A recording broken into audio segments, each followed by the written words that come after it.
کرتا کہ میں تم پر کس طرح حملہ کروں گا، لیکن الیکشن کے دوران باقاعدہ اللہ رب العالمین کی اتنی رحمت ہوئی ہم پر کہ دشمنوں نے باقاعدہ یہ کہہ دیا کہ مسلمانوں کو سنی، وہابی، دیوبندی، بریلوی، اہل حدیث اور تمام فرقوں کے آپس کے اختلافات کو بڑھا کر ہم فائدہ اٹھائیں گے۔ مسلمانوں ایک بات کو یاد رکھو، اگر یہ ساری انڈیکیشن تمہیں مل گئی ہے، اس کے بعد بھی اگر تم دھوکہ کھاتے ہو تو یاد رکھنا تمہارے پر یہ اللہ کا عذاب ہے کہ اللہ رب العالمین نے تمہاری عقل چھین لی ہے۔ اگر آپ کو یہ بات پتہ چل چکی ہے کہ غیر تمہارے اختلافات کا فائدہ اٹھائیں گے، تو آپ کو سب سے پہلا کرنے کا کام یہ ہے کہ ان اختلافات کو اتنی ہوا مت دو کہ غیر تمہارے سے فائدہ اٹھائیں۔ اور ہمارے اسلاف کا بھی یہی طریقہ تھا۔ آپ جانتے ہیں حضرت امیر معاویہ رضی اللہ تعالیٰ عنہ اور حضرت علی رضی اللہ تعالیٰ عنہ کے بیچ میں جو اختلافات پیدا ہوئے اور اس کے بعد جو جنگ ہوئی، تو رومی بادشاہ نے خط لکھا حضرت امیر معاویہ رضی اللہ تعالیٰ عنہ کو۔ یہ واقعہ ہمارے ہر غیور مسلمان کے لیے بہت بڑی نصیحت کرتا ہے کہ حضرت امیر معاویہ رضی اللہ تعالیٰ عنہ کو روم کے بادشاہ خط لکھتا ہے اور کہتا ہے کہ مجھے معلوم ہوا ہے کہ تمہارے بھائی نے تمہارے پر جھوٹے الزامات لگائے ہیں اور جھوٹے الزامات کی بنیاد پہ تمہیں پریشان کیا ہے، تم بہت شرمندہ ہو، بہت پریشان حال ہو، اگر تم کہو تو میں میری فوج تمہارے پاس بھیجوں اور تم تمہارے بھائی کے ساتھ جنگ کر سکو آرام سے اور جیت جاؤ گے۔ اس وقت پتہ ہے حضرت امیر معاویہ رضی اللہ تعالیٰ عنہ نے کیا جواب دیا؟ مسلمانوں کان کھول کے سنو، یہ ہمارے اسلاف کی تعلیمات تھی۔ وہ صحابہ اکرام جو ہمیشہ پیار سے جواب دیتے تھے، وہ صحابہ اکرام جو کبھی بھی غصہ ایسے حالات میں نہیں ہوتے تھے، ایسے حالات میں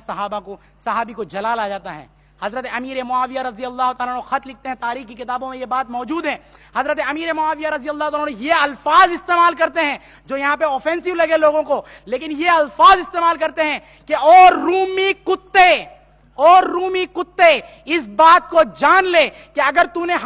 میرے اور علی رضی اللہ تعالیٰ عنہ کے بیچ میں جو معاملات ہیں وہ ہمارا ذاتی معاملہ ہے، لیکن اگر تو نے ان ذاتی اختلافات میں اگر ہمارے بیچ آنے کی کوشش کی تو حضرت علی رضی اللہ تعالیٰ عنہ کے فوج میں سے سب سے پہلا سپہ سالار جو بن کے نکلے گا وہ میں ہوں گا اور تیری رومی سلطنت کو تہس نہس کر دوں گا۔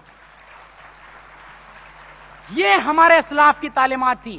کہ کیا صحابہ اکرام کو باقاعدہ اس وقت یہ کام کرنے کی کوشش، رومی بادشاہ نے دیکھا کہ اگر یہ آپس میں لڑ بھیڑیں گے تو یہ بھی مسلمان جو چھائے جا رہے ہیں پوری دنیا پہ ان کی حکومتیں پھیلتی جا رہی ہیں، اگر امیر معاویہ رضی اللہ تعالیٰ عنہ اور حضرت علی رضی اللہ تعالیٰ عنہ کو لڑا دیا گیا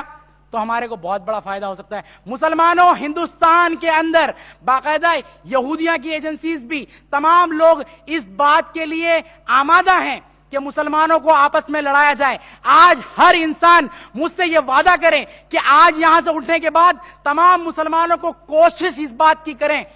کہ کچھ بھی ہو جائے آپس میں لڑائی اس طرح کے معاملات کی نہیں ہونی چاہیے کہ غیر آپ سے فائدہ اٹھائے۔ آج کیا ہوتا ہے،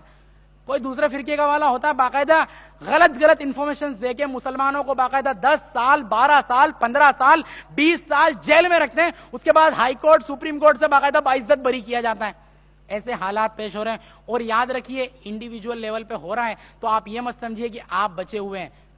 آج ان پہ آ رہی ہے کل آپ پر آئے گی۔ اگر آپ نے اب بھی نہیں سنبھلے، اب بھی اپنے ہوش کے ناخن نہیں لیے اور اگر اس بات میں اپنے آپ کو نہیں سنبھالے تو اللہ رب العالمین کا عذاب ہم پر لازمی ہو جائے گا۔ میں اپنی بات کو ختم کروں گا سورہ محمد سورہ نمبر 47 آیت نمبر 38 سے کہ میری بات کا پورا لب لباب یہی ہے کہ اللہ رب العالمین جس طرح قرآن میں فرماتا ہے وَإِن تَتَوَلَّوْا يَسْتَبْدِلْ قَوْمًا غَيْرَكُمْ ثُمَّ لَا يَكُونُوا أَمْثَالَكُمْ